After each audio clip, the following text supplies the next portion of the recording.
Welcome to the China News Weekly Digest for the week ending October 23rd, 2022. My name is Lee Thurburn, and I have carefully selected stories that will help you understand where China, Taiwan, the United States, and the Western world stand in terms of international relations. If you like this content, please be sure to subscribe to our channel. I watch for stories from around the world to help make sure that I'm able to present the least biased information available.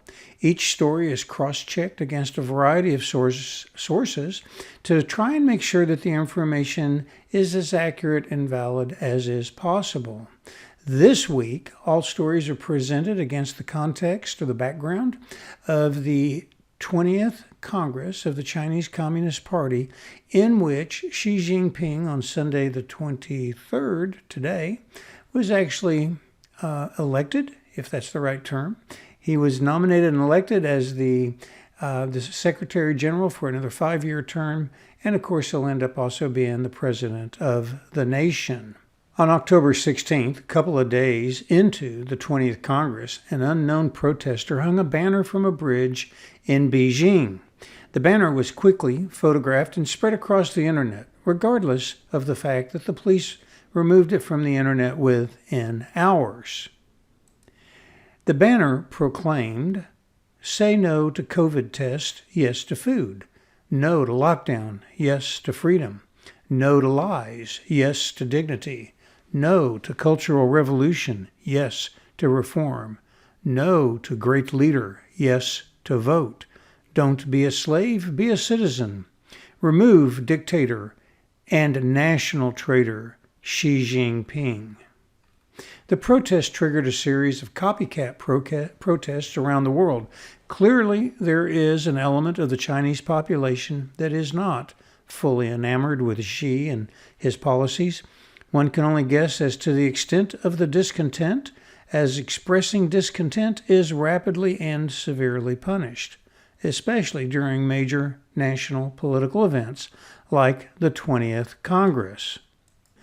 On October 17th, the U.S. banned the sale of advanced semiconductors and related manufacturing equipment, along with placing a ban on U.S. citizens from working in the semiconductor industry in China. The ban extends to workers at U.S. companies as well as U.S. citizens.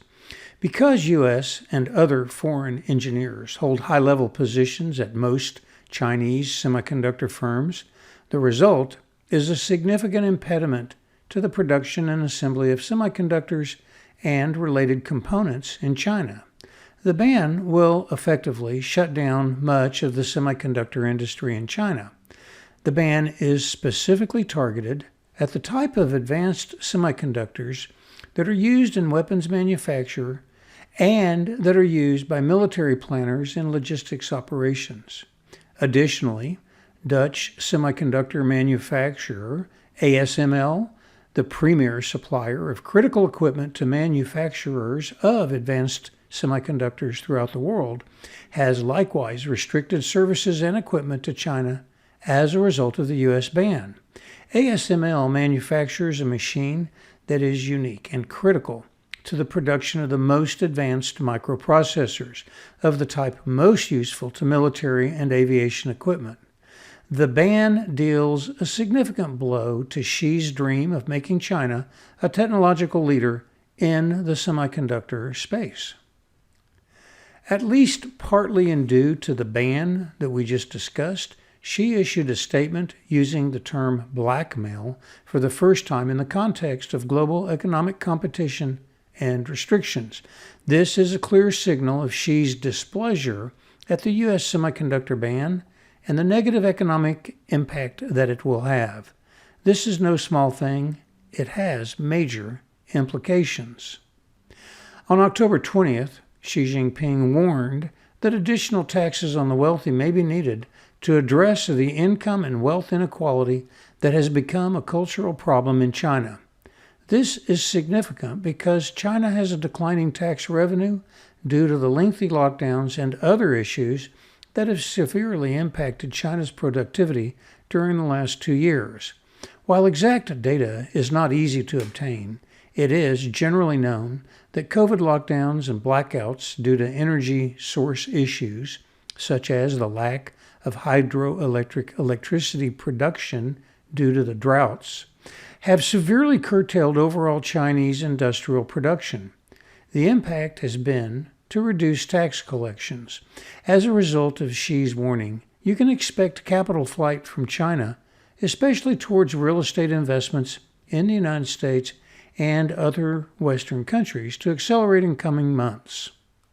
In other news, it's been noted that Chinese scientists have used a supercomputer to simulate the deployment of a nuclear EMP weapon, electromagnetic pulse, in near-Earth orbit. EMP weapons are specifically designed to disrupt electronic communications and electrical distribution grids on the Earth beneath the detonation point, and they're considered a precursor step to a conventional attack. In light of the recent buildup of China's naval and aviation forces, General Jack Keane expressed on Fox News that it is no longer certain that the U.S. could thwart a Chinese attack on Taiwan, nor prevail in a direct exchange of kinetic weapons with China in defense of Taiwan. Now, this is not new thinking. However, it is becoming more often discussed, which can be considered a prelude to political policies in the United States that will soon increase pressure to spend more on national defense in the United States. This is not good news for China, as the U.S. defense spending capabilities could quickly reverse any deficiency in personnel or assets that may exist between China and the United States. As the Russian invasion of Ukraine has shown, it is not ideal to wait until after a country has been invaded to send needed military assets. Therefore, the United States Congress has acted to increase the Taiwan assistance package by more than double, from about $4.5 billion to above $10 billion. While other hurdles remain, especially from a time-to-build and logistical perspective, the Taiwan assistance package will significantly enhance Taiwan's ability to deter China from attacking. In response, Xi warned during the 20th Congress that China would not stand for international interference in the Taiwan reunification issue. This is a clear message to the United States that supplying Taiwan with weapons is not to be tolerated. This week, U.S. Secretary of State Anthony Blinken announced that he has elevated the threat of China attacking Taiwan from an unspecified time in the future to possibly as early as before the end of 2022. Additionally, in recent interviews, Chief of Naval Operations Michael Gilday stated, "The Chinese have delivered on every promise they've made earlier than they said they were going to deliver on it." So when we talk about 2027 invasion window, in my mind, that has to be a 2022 window or potentially a 2023 window. I can't rule that out. I don't mean to be at all alarmist by saying that. It's just that we can't wish it away. A month ago, I presented an analysis of global trade and economic and military competition between the United States and China, and at that time, I felt that the probability of China attacking Taiwan before the end of the Biden administration was about a 25% probability. Now, based on pronouncements from Xi Jinping during the 20th Congress, along with the decision of the U.S. Congress to accelerate shipments of military supplies to Taiwan, that the threat of a China attack on Taiwan has increased. I now put the probability of a Chinese attack on Taiwan before the end of 2022 this year, in just the next couple of months, to be somewhere in the neighborhood of 20%. Probably about a 33% probability, 1 in 3, that they'll do it next year. About a 50% probability that by the end of the Biden administration, by the end of 2024, they will have attacked. About a 60% chance that it might occur after that during 2025, and about a 100% chance that it'll have happened by the end of 2030. The reason is simple.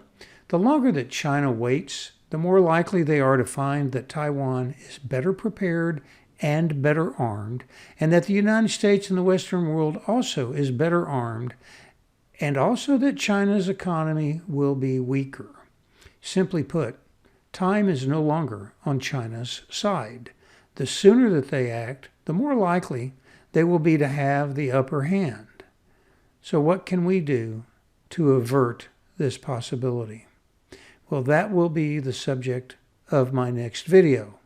Please stay tuned, and again, if you haven't already done so, please subscribe to the channel so you'll get notified when the next video is released. Thank you for watching.